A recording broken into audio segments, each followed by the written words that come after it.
Wondering how to plan consistent YouTube content while working a demanding 9-to-5 job? So you want to grow your channel, build your brand, finally start your side hustle? But between exhaustion, overthinking, and never-ending deadlines, it feels impossible. I 100% get it, and I have built a simple weekly system that helps me show up consistently on YouTube without burning out. And in this video, I'm breaking it all down for you. Hello there, welcome back to my channel. My name is Laura, and I help ambitious women with full-time jobs build their creative side hustle with clarity, consistency, and zero burnout. Now, if you've been struggling with inconsistency, stress, and the pressure to catch up on your dreams, this video will help you reclaim control. Let me show you how I plan YouTube weekly content in a way that fits real life and not hustle culture. Now, the first step is brainstorming video ideas. I start every month by batch brainstorming 8 to 12 video ideas. This way, when I sit down to work, I am not staring at a blank page. I use Notion as my project management tool, and I love it. There are a lot of project management tools out there. You can choose to use whichever one suits you best, right? They all do the same thing. So just pick one and use it. I do get content ideas from my idol clients. Right? I speak to women who struggle with time management when it comes to their full-time job and building their creative side hustle all the time. And I do get the struggles, I do get the pain points, and I get content ideas from that. I also get content ideas from other creators in my niche, but I do cater my content to my idol clients based on my own experience. I also get content ideas from books I've read, right? And I equally get content ideas from the people around me. Now, even though I block out time to brainstorm every month, I always add to my content bank whenever I see something interesting, whenever something sparks my imagination, I always add that to my content bank whenever that comes up. It doesn't always have to be at the time dedicated for that. So for your own system, set up reoccurring time on your calendar to brainstorm ideas that speak to your idol clients' pain points, and then add them to a running content bank. Now, the second step to my workflow is research and scripting every single week. I block out 4 hours every single Saturday for deep work, and I use that time to research and script my videos. I'm usually able to script 2 to 3 videos at a time, depending on how long the video is or how much research I need to put into it. So on Saturdays, I'm either doing scripting or strategy planning, or I'm doing networking, all depending on what's on the agenda on that day. So I use ChatGPT for research and structure. I use Notion AI for leveraging my personalized information that is already in the database, which is seriously amazing. And of course, I use my own experiences to come up with scripts. So I'm not going to go into details on how I use these tools in this video. However, if you want me to do a video on how I leverage these tools for scripts, please write a comment below and I will create a video for that.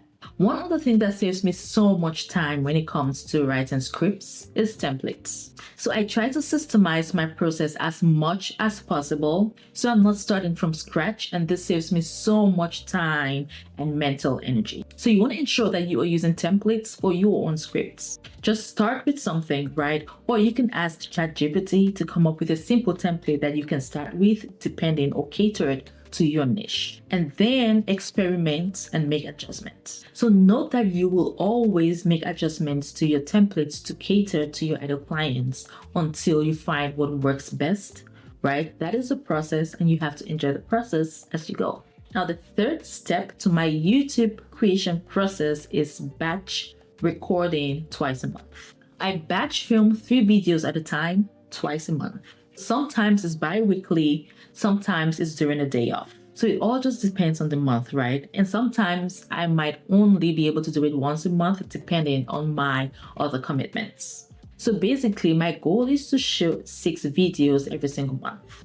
And this is because I always want to ensure that I am ahead of schedule when it comes to my batch of content, right? So I post 1 video every single week, and that leaves me with about 2 to 3 videos ahead of schedule. If I'm only able to shoot 3 videos a specific month instead of 6 videos, I will still have a batch of videos that I can use and can post in order to stay consistent. So when it comes to filming my B-roll, I do that whenever I am doing the specific activity that I want to take B-roll videos for. So I always just record myself doing stuff randomly because I figure I might need this for a video at some point.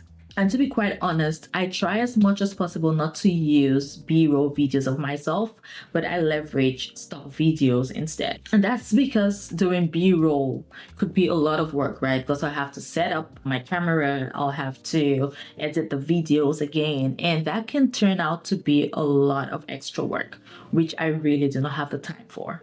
So I choose to make my process as simple and with less friction as possible. So I use a Sony a6400 camera to film my videos, and then I use my phone to film any B-roll videos that I want to. You can use your phone to film your videos, right? You do not need to purchase a camera if you do not need to. Your phone will equally do a very fine job at giving you the quality videos that you need.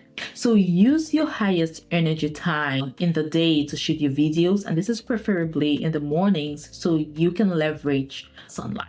So note that it's going to take you longer at the beginning to shoot videos. It's going to be awkward, it's going to be uncomfortable, but the more you do it, the better you get at it, right? So just do not give up, just remain consistent and enjoy the process. Now, the next phase of my process is editing. I do split editing into 2 separate phases. The very first phase is simply doing cuts to the original video.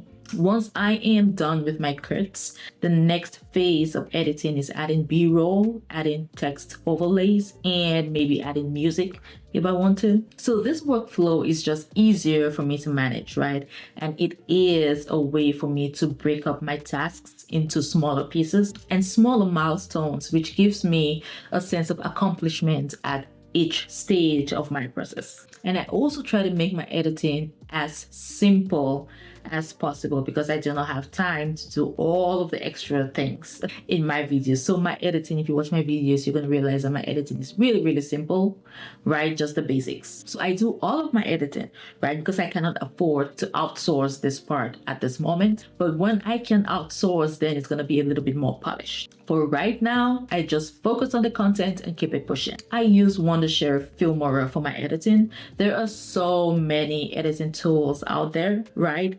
I'm not gonna say Wondershare Filmora is the best one. This is just the first one that I tried and it was simple to use, so I stuck with it. So go ahead and edit one face at a time in shorter blocks. You do not need to do everything in one sitting, right? The easier you make your process, the easier it will be for you to maintain consistency. Now, the next phase or the next step is creating my thumbnails, and I usually do this during my low energy periods. Now, thumbnail designs is like my creative cool down task, and this is the next step of my process after I have edited my videos. And I usually edit like a batch of videos. After I edit all of the batch that I recorded, then the next phase is creating thumbnails for all of the videos. So I do not do this like one video at a time.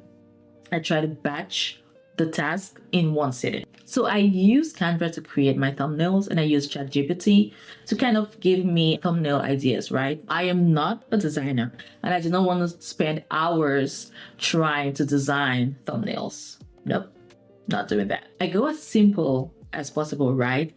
And I just stick with the thumbnail that gives me the highest click-through rate. So I do have a thumbnail template based on the thumbnail that has given me the highest click-through rates from my previous videos, right? And I choose to stick with those templates and not try to reinvent the wheel or try different thumbnails at this point. Again, my main focus for now is my content and targeting my ideal clients and making sure that I am addressing their specific pain points. So if I start trying to experiment with thumbnails right now at this point in my journey, I will 100% become overwhelmed, and I really do not need that. So I choose to keep it simple. So use thumbnail templates, right? Try to make it scroll stopping as much as you can. Keep it simple and aligned with your video's promise. Now, the final step is scheduling and repurposing your content. So I schedule my YouTube content on Thursday evenings, as well as I repurpose those contents into different LinkedIn posts and also my email list. And I use Thursday because my videos go live on Friday. And after scheduling my content, the next thing I do is just look at the analytics, and this is way down the line, right? So this is my YouTube workflow, right? I break it into different phases, into smaller bits for simplicity and easy execution. So you can see my Notion YouTube template. I have it organized into the different phases I just mentioned in this video. So I simply downloaded the free social media template in Notion, and I just renamed the different statuses to fit my own workflow. So you can use my exact workflow, or you can use my workflow as reference and create your own. So if you've ever been feeling behind, disorganized, or overwhelmed trying to build your own YouTube channel while working full-time, I want you to know it's not about doing more, it's about doing what works for you. This system helps me stay consistent without burnout, and you can build your own that fits your life too. Now, drop in the comments, what is the hardest thing about you staying consistent with your creative content at this moment? I'd love to know. And if you're struggling with staying organized and consistent while juggling a full-time job and your creative goals, I am currently offering free strategy calls to help ambitious women like yourself create a time-saving, stress-reducing plan that helps you grow your creative side hustle with clarity and confidence. So use the link in the comment section or the description box below to schedule a call. Now, if you like this video, please like, share, subscribe to this channel for more videos to help you manage your full-time job and your creative side hustle with peace, rest, and joy. Thank you so much for watching, and I will see you in the next one.